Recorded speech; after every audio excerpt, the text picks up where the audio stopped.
and welcome to our programme, which summarises the main debates of the plenary session in the European Parliament, here in Strasbourg. Here are the headlines for this week. EU leaders agree common position in advance of next week's G20 Summit in London.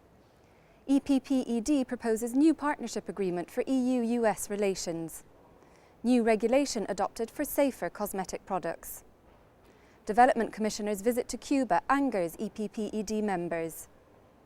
Next Thursday, leaders of the G20 countries will gather in London to address the global financial crisis. Their aim, a deal that will bring a new era of international economic partnership. European Union representatives will present the common European position agreed at an EU summit in Brussels last week. In an extraordinary debate in plenary, attended by the host of the upcoming G20 Summit, British Prime Minister Gordon Brown, EPP-ED Group Chairman Joseph Daul spoke favourably of the outcome of last week's EU Summit and underlined the leading role that the EU is expected to play on the world stage. Referring to the controversial UK slogan, British jobs for British workers, he cautioned Mr Brown against nationalism and invited him to remember next week that he is a European. Mr Brown, it is not enough to condemn protectionism abroad. Support for slogans such as British jobs for British workers should also be avoided at home.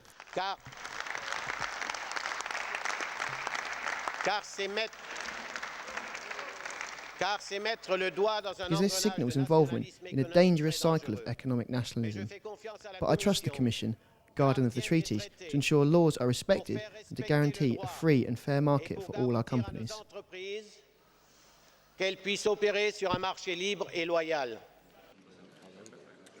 Commission President José Manuel Barroso, speaking at an EPP-ED group meeting, expressed his concern about rising unemployment and the need to make this a number one priority and to adopt appropriate measures. The special debate with Barroso enabled members to discuss and propose guidelines in advance of his participation in the G20 Summit. I'm absolutely convinced that in the middle of a deep economic crisis, the EPP, the biggest political group in the European Parliament, has to be seen as taking care of the citizens.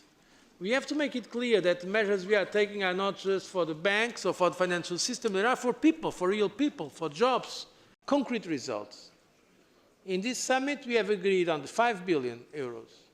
We have agreed to double the financial facility that we have created for the countries that might need balance of payment support from 25 to 50 billion euros. And we have also decided to reinforce the contribution of the European Union to the IMF, 75 billion euros for a precautionary fund that we have decided to establish.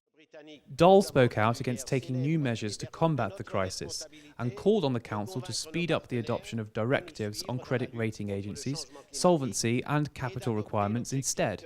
He also raised the issue of climate change and the shift in American attitudes to the problem.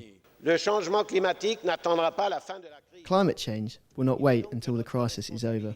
It is therefore our responsibility to persuade our partners to follow us in our fight against climate change and to adopt the objective of reducing CO2 emissions by 30%. Barack Obama seems to have accepted the baton we passed him by deciding to put in place a carbon emission exchange system in the United States. The election of Barack Obama in November last year and a new administration in the White House have brought new impetus to relations between the EU and the US. A framework for reinforcing this relationship was introduced by EPP-ED member Francisco Millán here in Strasbourg this week. A resolution to reinforce EU relations with the USA was approved by a large majority in Parliament this week. It replaces the so-called New Transatlantic Agenda, which was signed in 1995. It was agreed that this was an opportune moment to make this important step for three main reasons, as EPP-ED MEP Francisco Millán explained in the plenary. First, a new, more pragmatic US administration that understands that no country can face global challenges alone and that has generated huge expectations in public opinion in Europe and across the world. Second, a stronger European Union, better placed to make its mark externally than in 1995 when the new Transatlantic Agenda was agreed. a union that will soon be reinforced by the foreign policy and defence tools that will come into force with the Lisbon Treaty. And third, a new context marked by global challenges such as the economic crisis or climate change that go beyond the military challenges of the past. Cooperation with the European Union will prove invaluable to the USA when facing these new challenges. The resolution proposes a new deal with the Obama administration in the form of a strategic association agreement that will include 2 summits a year, a political council with the EU Foreign Affairs representative and the US Secretary of State, and a transatlantic assembly between the European Parliament and the US Congress.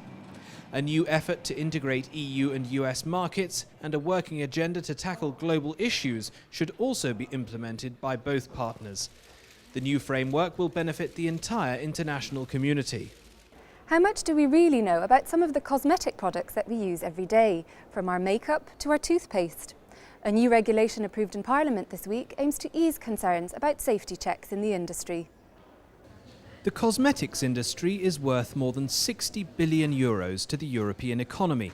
So it's not surprising that consumers want to make sure that the products they buy are scientifically safe. This week, MEPs have voted to tighten the EU's existing laws relating to cosmetic products. The shadow rapporteur on the dossier for the EPP-ED group was French MEP Françoise Grossetête.